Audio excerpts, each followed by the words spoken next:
I can tell you about Mabel. Good. Well, I can tell you what I know about Mabel. Let's see. So, to the best of my knowledge, Luther, to whom she was married, was brother to Favor. They were part of the 13 children that William had. So Luther marries Mabel, and she's from Lancaster. And that's probably why some of the Parkers were called Lancaster Parkers. Anyway, she was a very good artist, as you could see from what they were saying in the letters. So she did have different very kinds of painting. They were talking about watercolors and all this, but a lot of what she did later in life was the etching. And she would make etchings, and then she would make postcards and prints of her etchings, and she would sell them through the stationery stores in different towns. In Ely, she would sell to the Ely Cathedral. In Cambridge, she would sell the colleges and the Bridge of Sighs in Cambridge. And then down in Cornwall, she did etchings of the villages, the fishing villages, and Tracy has some of those. And she was doing this for years and years and years. And then eventually, sometime after the Second World War, the equivalent of the IRS discovered her. There was an awful lot of back taxes to be paid. So Rich had that problem himself. So anyway, so what happened was there wasn't any cash on hand, and so her husband, who was part owner of the mill, the flour mill in Mildenhall, and his sons had to come up with money, and they had to make a deal with J. Arthur Rank, who was a big mill owner and who also was a movie producer. And J. Arthur Rank became the owner of the Mildenhall mill, but it sort of stayed with the Parkers too. So I don't know what the arrangement was, but it basically belonged to J. Arthur Rank. But my uncles were the ones who ran it and did all the stuff. So anyway, so I guess they eventually squared things away with the IRS, or the equivalent of the IRS. And they call inland service. Well, I'm sure it got squared away because they wouldn't let them not square it away. So the Parkers were also involved in the mills, right? There's a Parker Brothers mill. Who were the Parker brothers who owned the mill? Just her husband, Luther. Who was the other brother? Because it's called Parker Brothers. Well, Luther's sons then inherited the mill. Oh. And that was Donald and Oliver and... Well, Donald and Oliver ran the mill. Okay, so Luther had 5 sons. Luther and Mabel had 5 sons. So Donald and Oliver ran the mill. Jack, one of the sons, was a pilot, and he was a test pilot for Short Brothers, which was a plane manufacturer in Belfast. And so he was quite unusual because he had polio and he was limp, and he was lame in one leg, but he was still a test pilot. Right. And the other brother, Richard, he had a dairy in Mildenhall, and he got most of his milk from Lord Iver, and Lord Iver had Jersey and Guernsey cows, which produced very creamy milk. It's high fat content, delicious. And so he did very well as a milk supplier. And after the war, he simply expanded into cottage cheese and yogurt, and he made a big outfit of it. So he left a lot of money to his kids. And then the 5th son, York, he ran the electricity supply store. He was not a businessman. He was kind of airy-fairy, but very sweet. But York was the father of the cousin I didn't get on with. The Parkers were a very well-established family in Mildenhall. Yes, they were well-established. Back centuries. No, it wasn't for centuries, no. I can go back to 1750. Parkers in Mildenhall? Mm-hmm. Where's the paperwork? Well, there's William's father was born in Mildenhall. Whose father? William's father. Favor's father's father. William's father was born in Mildenhall. June told me that William came from Norfolk. Well, maybe I might be wrong on that. We'll have to double check. I've been remembering little bits and pieces. I remembered my, I don't know whether it was early, but it was kneeling at the altar getting communion and almost choking on the wafer. People Up at the rail? Up at the rail. I remember the priest coming by with the little tray with the wafers on them and saying a little prayer and then putting on your tongue. Then you're saying to yourself, please God, let me swallow this without choking. No, we were the poor relations, absolutely.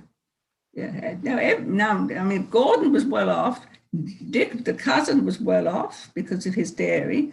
Oliver and Donald with the mill, they were never poor. I mean, they lived in big houses and they went to Scotland to salmon fishing and that kind of thing. So they weren't poor. I think my father's brother Stanley was out in Egypt. He was an editor of one of the English language papers. And he had a place in Cyprus where he went in the summer with his family. And then he had two children, one who went to the Guildhall School of Music in London, and the other went to Oxford. And yeah, he had money too, but not a great deal. But then Tom, the youngest of father's brothers, was just a chemist in a big firm. He was the director of the chemical laboratory, but he didn't have any money. Well, I noticed that Gordon Parker's wife died young. His first wife. They remarried. He had 3 children by his first wife.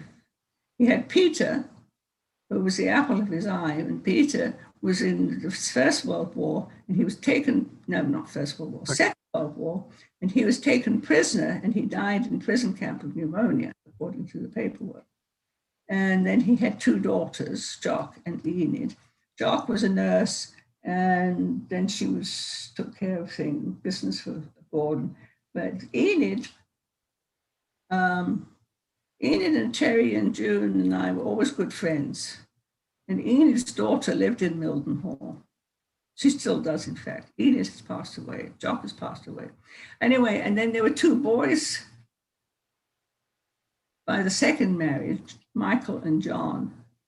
And John was very, very brainy, and he got a scholarship to Eton. So he went to Eton as a scholarship boy.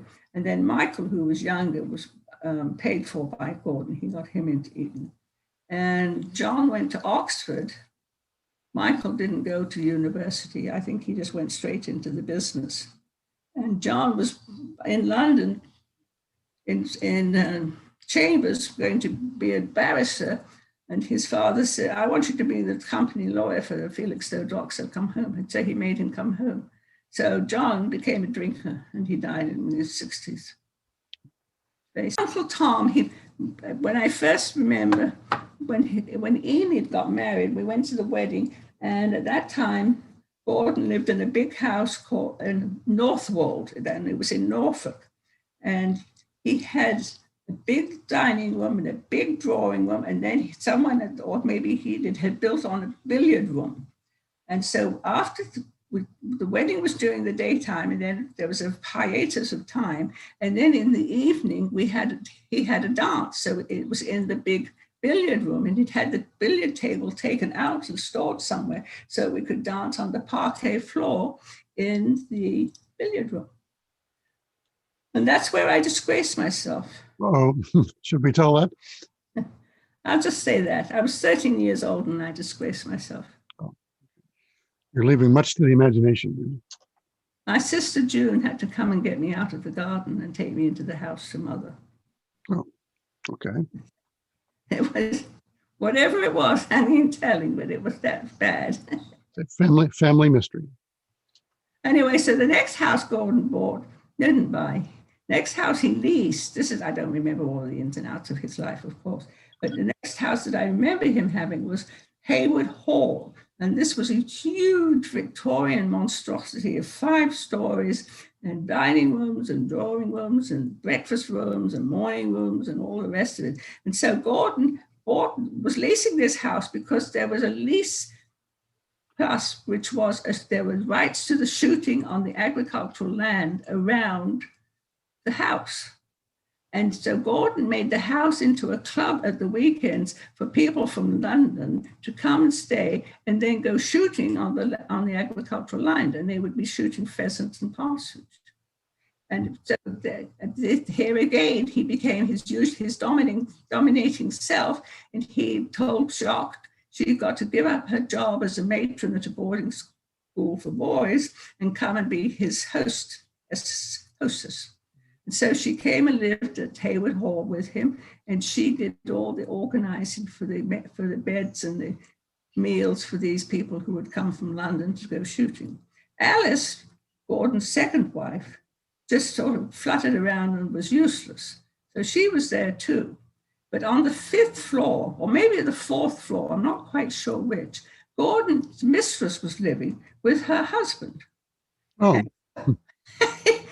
It was a very accommodating house. It was a good job. It was a big. Now, you kept mentioning you didn't have any money. What would you have wanted to use the money for? What? If your parents had more money, what did you think you lacked? Well, clothes for a start. No hand-me-downs. You couldn't get clothes anyway because they weren't there. And then books would probably, we didn't have books. What else? I think those are the main things that one would have wanted at that time. Now, the only music you had was your mother's piano playing, right? Well, at some point we did inherit a gramophone. Uh-huh. Until maybe 1940 something, late 40s. It was after the war, so it would have been 48 or 49. And we had a few records, and we used to get thorns for needles. Mm-hmm. I remember that. Yeah. 78s were not exactly high I fidelity. bought one record in all my that time. And what was that? I think it was a Scarlatti or something. Oh, It was classical. a highbrow record. Yeah. My Records we inherited were classical. I don't remember that we really had any popular stuff. My first record I bought was Elvis Presley's Heartbreak Hotel. Oh my God. That would never have happened in our house. I don't think we were strict or anything about it, but with mother played classical, and there we are. And father was not very particularly musical, so he didn't know anything he didn't know anything. He kind of liked listening to some of the pop music on the radio, but Elvis didn't become popular until 1956 anyway. So you were off to college by then. I was a college then, but I don't think father would have dared to say anything about Elvis Presley. Let's see. We used to go to the movies once a week. And what were the movies? Were they American movies or British movies? Both. And of course, at that time, we always had a newsreel, which was always interesting. There'd be as I recall, there'd be a B movie, and then the newsreel, and then the main feature. And then we go to the fish shop and get the fish and chips. And then when we were walking home and we got to the end of the West Street, or Queensway, as it's called now, we would race, Mother and June and I would race each other home. And who would win? June. But Mother was not far behind. Mother was a good runner. And then when June wasn't there, Mother and I would run. And then it got so that Mother didn't want to do it anymore. So I'd stopped running too. So how much older was your mother than you were? Mother didn't get married till she was 26. So, and I think she had Cherry when she was 28. And June when she was 31, and me when she was 33. Okay. And Susan when she was 39. So when you were racing back from the movies, she was in her early 40s. Yeah. Well, she was playing. At that time, she was still playing tennis. Mm-hmm. So she was, she had good legs. She played a lot of tennis. And then she stopped playing tennis and she played golf. And that was walking around the golf course and carrying her own bag a lot of the time. Eventually, she got some wheels for her bag, her bag of clubs, but they never had any golf carts. So how did you get started playing golf? How did you get started playing golf? Did you go with her? I used to carry her bag for her sometimes at the weekends. They always want someone to carry their bag. And then you started taking lessons? She paid for me to have lessons when I was starting around 15. I've always wondered where the Lestrange came from in your background, and then I That found was on my grandfather maternal. the Heppards. Yes. Now, they weren't well-to-do at all, were they? The Heppards? Right. I don't know. Why did you say that? Well, there wasn't much space in Mildenhall to be otherwise well-to-do, because the Parkers Well, had. Percy Heppard was a headmaster of a very small school, so he probably didn't have much money.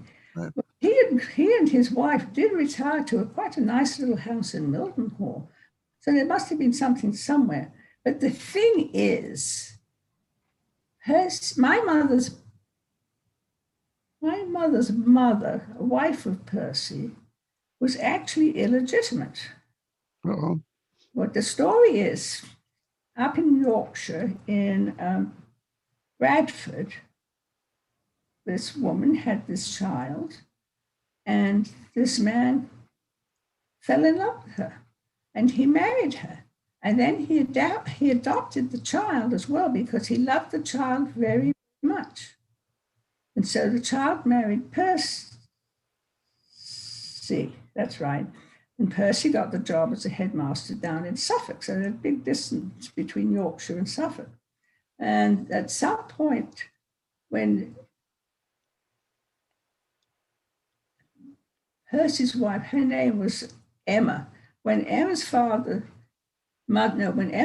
died up in Bradford in Yorkshire, her stepfather, her adopted father, came to live in Mildenhall to be close to her. And so maybe he left them some money. And that's why they had a nice house in Mildenhall after Percy retired. That's all speculation. It makes sense. I've had other memories, little things pop up in my head. Did you ever have a savings account when you were a child? Have a what? Savings account at the local bank. Who, me? Mm-hmm. Did I have a savings account? So I remember having the little passbook where you would deposit your $1 a month or whatever it was. Well, I never had any money. I always spent my money. It's only since after I met John that I ever had any money. I never saved. And I never had any money to buy Christmas presents with. My sister June was absolutely appalling to what she used to say to me because I didn't have any money to buy Christmas presents. Well, it was because I'd spent it all on myself. So she was right to criticize me. Did you ever make any like drawings from there were no refrigerator magnets in those days. Were the things you brought home from school to show to your parents? We didn't have a refrigerator. Well, so that makes it even doubly difficult without any refrigerator magnets. And we didn't put drawings on any refrigerator. No, we didn't. I do remember doing 1 or 2 drawings when I was in school, which were quite nice, actually. I could draw at one time. And I took drawing at a 2-year college in Huntington Beach, the West College. I like drawing. I can't do it now because my hand is so shaky. But we didn't take anything. I mean, you usually take drawings home in grade school. Right. I didn't do anything like that in grade school because there probably wasn't any paper during the war and after the war. So the major reason, there are 2 reasons you went off to boarding school. One was because you didn't want to, your parents didn't want you to go to the school in Mildenhall? Well, once I achieved the age of 11, I wouldn't have been able to go to school in Mildenhall unless I went to the regular secondary school, which was not a good school because it was just went to 15 and there would be no access to getting into university. Mhm. Maybe my parents, my father anyway, had a clue about that. I don't know about my mother. It was my father who found the school for me that I went to in Thetford. And it was my father who talked the headmistress into taking me. It was no good trying to go to school in Mildenhall because of the class thing. I was ridiculed. I probably was ridiculed. I don't remember, but probably was. None of the Parkers went to the local school. See, that's another thing very different about your background and mine. There was we all went to the Catholic school. Oh, you see, we didn't. The Church of England school was the regular school. The secondary school was run by the state, but the Church of England ran the grade school up to 10. And there wasn't another school. Once the woman who ran the kindergarten that I went to, once she went off to be an ambulance driver, there was not another school for young people. And Cherry and June were going to a private school in Mildenhall. And so that would be, when the war started, they would have still been under 11 years old. But Cherry apparently took the 11 plus exam and passed and got into the Newmarket School. Trade June and I were still hanging around. And then mother and father found the money to send June off to Perth, which is a very good girls' school in Cambridge. And that's why June had to take the train every day to school. She eventually got a boarding situation in Cambridge. And then I was the last one left, and we tried, but there was nowhere for me to go. So then father went looking, and he found this place for me in Thetford. And how good a school was that? It was good enough for me to try for Cambridge. Right. So when you finally went off to Kiel, did you find that your education served you well there? Before, when you started taking classes there, that you were doing okay? Yeah, of course, no problem. I got a brain. I know. Well, the brain also needs food. It needs education. But you weren't doing a whole lot of reading at home. I was lazy. Well, so was I. Of course, when you think about it, I hadn't got into the habit of doing a lot of reading because we didn't have books. So yeah, that was probably part of why I didn't read a lot at college. But why? I mean, I read now, so I don't know what happened. It's all a mystery. So what was the nuts and bolts of the British education system at that time? To what age did people go to what we would refer to as high school? We don't have such a thing as a high school. Well, what's the equivalent? What would a 17-year-old be doing? Oh, God. All right. So you have all kinds of systems of schools. First of all, let's talk about, you have these boarding public schools where you pay a bunch of money to board your child. So that's the Edens and the Harrows and the Winchesters and the Rugbys. And the Catholic one is called Stowe. And then the equivalent of the girls' boarding schools is, the only one I know is Rodine. That's a very famous girls' boarding school. So you have those for the people who have money. So that's one level. And then there's a very old system of schools in England called the grammar schools. And the grammar schools are for students from 10 or 11 on up. And these go back to the Middle Ages where a merchant or wealthy landowner would set up a grammar school in his local town, and the local boys would go to the grammar school. And that's where you got a very good education, which could put you into university. And then the Church of England ran schools. And most of the Church of England schools were preliminary schools. They were up till the age of 10 or 11. And they were preparing you to take the 11 plus exam An 11 plus exam would divide you into the students who went to the grammar schools, which could be pre-university, pre-professional career, and the state-run secondary schools. The secondary schools only took you to the age of 15. And the idea there was that you were going to go into a trade or be a laborer, and you weren't going to be anything, you weren't going to university. That has all changed. So I don't know what the system is now, but I think that it's all sort of melded in together, except for the big public boarding schools. They're still separate. Well, that put a lot of pressure on 11-year-olds. Oh, yes, it did. And that's why I think they may have got rid of it. They still have the school leaving exams, the school certificate and the other school certificate. The school certificate you take when you're around 15, 16, and the other one you take 2 years later. And you take the second school certificate exams to see whether or not you can get into university. The results from those exams will guide the universities on whether or not to be interested in you.